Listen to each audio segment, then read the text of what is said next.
Hello, everyone, and welcome to the Metuchen High School Podcast, the online radio voice of MHS. I'm Eddie Kalegi, along with Josh Hyman. Sarah could not be here today. She's busy AP test studying. But we've got a great guest today. We're going to be joined by Andrew Lau, a junior here at Metuchen High School, to talk about his LLS campaign that he's been running and will be extending. It's been going through the last couple weeks and will be going on through next month. But before we get to that, the first thing I want to point out is if I look at my top right, I see Josh with the Vin Diesel haircut. Josh, you are taking quarantine all the way. So how did it come about? When did you make the decision to cut the hair? Well, I was jokingly talking about it with my family last week, I guess, because you saw my hair was getting a bit out of control, and it was just getting too much to manage. So I decided, I was like, how funny would it be if I just cut off all my hair? And my mom was understandably a bit opposed to the idea, but I was like, come on, it doesn't matter. I'm not going anywhere. Nobody's gonna see this, and it'll grow back in a few weeks. So she finally she acquiesced, and she was like, fine, you can shave your head if you want. So I did, and feels kind of weird, not gonna lie. I feel really cold at times because there's no hair. So yeah, my head just always feels kind of cold, all the time, and it's one thing you don't notice is that my hair also gets caught on my pillowcase a lot. So when I try to flip my pillowcase, it's just very, very difficult. And my family still has to get used to it a bit, so that's that. But yeah, it's kind of fun. I don't regret it at all, though. Well, maybe you're making shaved heads come back into style. So yeah, I think Noah should have done the same thing, to be honest. Yeah, I mean, I don't understand. One twin does it and the other doesn't. I mean, I was just surprised by that. So let's get into the announcements. A couple things I wanted to go over. It's been announced by Dr. Caputo that there are 24 merit scholars for the class of 2021, the most in recent memory. MHS was mentioned by the U.S. News and World Report's ranking of the best high schools across the nation, so congrats to all of us.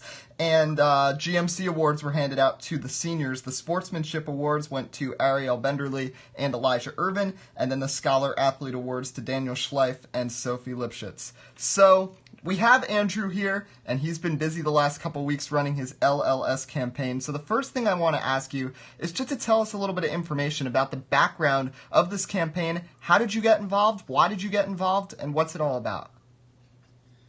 All right. So if you guys don't know me, my name's Andrew Lau. I am a candidate for the 2020 LLS Students of the Year program.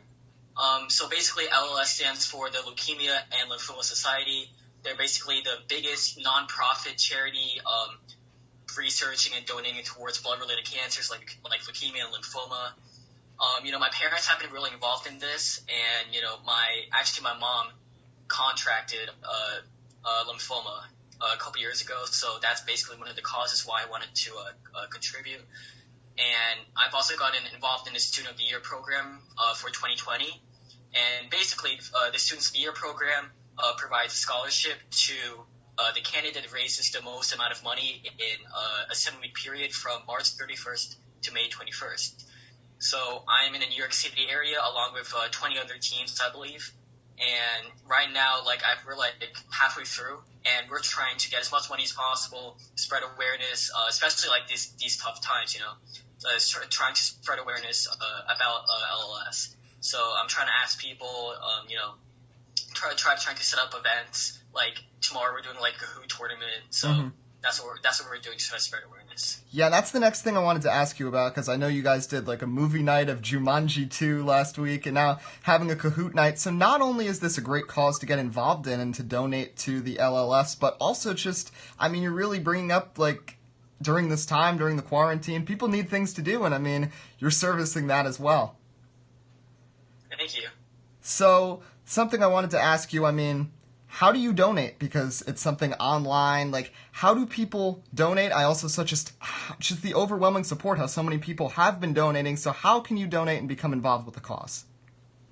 Right. So LLS has been extremely helpful. I actually have my own representative that helps me figure out all of this. And what the Student of the Year program does is that they provide their own websites for us to use and spread to others. So I have my own link. During all of the events, I paste the link for others to see and donate if they want to. You can find the link in my Instagram, like pretty much all my social media. I have like campaigns everywhere since I'm trying to get it out. So that's how I get people to donate basically. And the website's already all like set up, so it already looks nice. I'm just trying to spread awareness and have people click on the link basically. So what is your goal to raise, and where are you at so far? So actually, we're in a really good position right now. Our goal is $10,000, but our stretch goal is $15,000. So we're telling people to hit for $15,000. So like people don't just stop at $10,000 and say, oh well, I think that's enough. I need to stop, right? So right now we're at like 9,000 or actually almost 10,000, and we're hoping to raise enough money throughout like the next couple of events and over the next couple of weeks to spread more awareness to hit 50,000. But that's a stretch. Well, really great that you guys have been so successful. Josh, I'm going to turn it over to you if you have anything to ask. Yeah, I do have a few questions. So for those people who might not be in the know or don't know you that well, or maybe don't live in Metuchen, how do you plan on like spreading your message, spreading your movement to people that maybe live outside of Metuchen or just aren't that familiar with you or your family? So basically, I have a candidate team that helps spread the word. So my candidate team consists of 10 people, and it's like my friends from school, contacts, people from work, because I'm a lifeguard.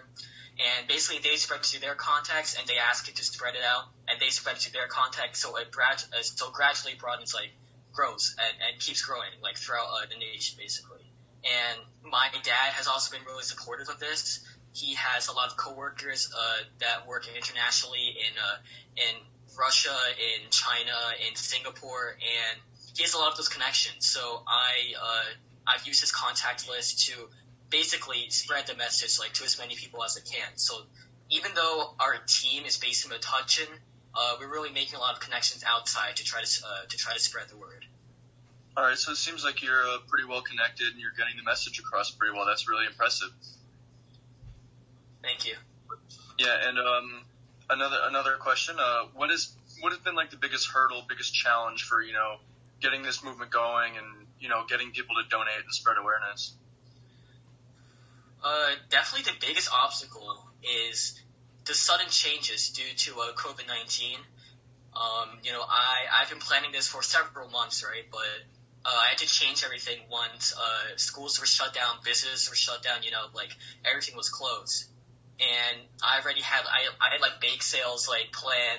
I had like actual movie nights, like people going to one area and a bunch of different events. But due to COVID-19, I had to switch all to virtual events, and that was a really big challenge because it's hard trying to get people on the same page and sending so many emails out so everybody can understand. So also another big challenge was trying to spread everything over social media. Because since I can't talk to people face to face, I have to rely on social media to ask everybody. So recently I've been really active on, like Instagram, Snapchat, Facebook, LinkedIn, a bunch of different social media accounts, so I can try to talk to everybody. Yeah, definitely. COVID-19 has really thrown a wrench in everything because social media is great, but if you don't know to look for those profiles, you might not get the word out. So I can really understand how just not being there physically is a bit of a problem. But other than those challenges, it seems like you're doing all right, though, right? Yeah, I think everything's doing pretty well. I actually didn't expect for us to do this well because this is my first experience with a campaign, so I'm really getting thrown into all of this, like, in the blind, in the dark, basically. So I'm really grateful for all the support that I've received, all of the kind words and compliments, and it's really nice to hear the experiences other people have had with blood-related diseases. So it's really not only just a fundraiser, but a really good, moment to connect with others. Mm-hmm. Yeah, definitely. I think, this is a great way to just connect with people and, get experience for these kind of fundraisers. And speaking of those fundraisers, besides the Kahoot that's coming up, what other events do you have planned, and what do you plan on doing going forward to raise more money and spread more awareness? So right now, after the Kahoot tournament, we do have one more event planned. That's a poker tournament. my dad is going to be running it. I think it's like a $40 admission, and all of the entry fees are going towards the campaign. My dad has been asking a lot of his coworkers, and obviously the poker is going to be online. So, hopefully that runs smoothly as well. And towards the end, we're going to try to boost our campaigns again and remind people, how much time is left and what the campaign's about and everything, to try to get one final push towards the end. So that's what we're hoping. And do you know the dates for these events, or is it still all planned? We do have a date for the poker tournament. The poker tournament is going to be May 7th. Mm-hmm. I'm not too sure on the time, but I know it's a Thursday. There's a whole sign-in method. My dad knows more details, but we do have some dates planned, and I do know that the campaign ends on May 21st, which is in 3 or 4 weeks. So hopefully everything's good by then. All right. Well, certainly there's been a lot of work that you've had to go through, you and your dad as well, and how you completely had to adjust everything with everything given the coronavirus outbreak. So really great that you guys are doing this, and so much work's going into it, and all these events as well, really serving multiple purposes, and at the same time you're really supporting a great cause. So gotta wish you best of luck with it going forwards. Thank you. Thank you so much for having me. So one more thing I got to ask you, because we've asked everybody who's joined us during the quarantine, how have you been handling the quarantine as a student? And just kind of just go through your daily routine. Have you been able to get into a daily routine?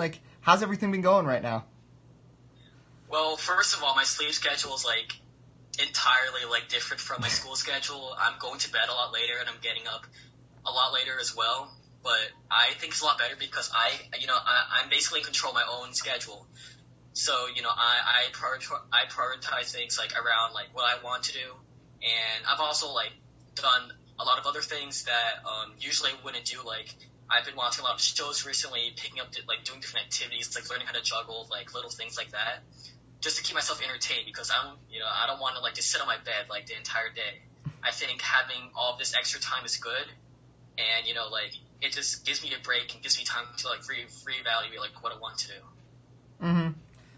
All right. Well, thank you so much for joining us today, Andrew. Like you said, there's still a lot of time left in this campaign. You're meeting your goals, you're exceeding your goals, and you're heading on the right track. So best of luck going forwards.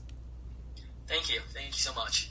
All right. Well, that'll about wrap things up today. Remember, we will have another show this Wednesday. Sarah will be back with myself and Josh Hyman to talk to Justin Manley from the Board of Ed. We'll be talking to him about everything from the Board of Ed's perspective and how they've been dealing with the recent shutdowns. So for Andrew and for Josh, I'm Eddie Kalegi. We'll see you next time. This is the Metuchen High School Podcast, the online radio voice of MHS.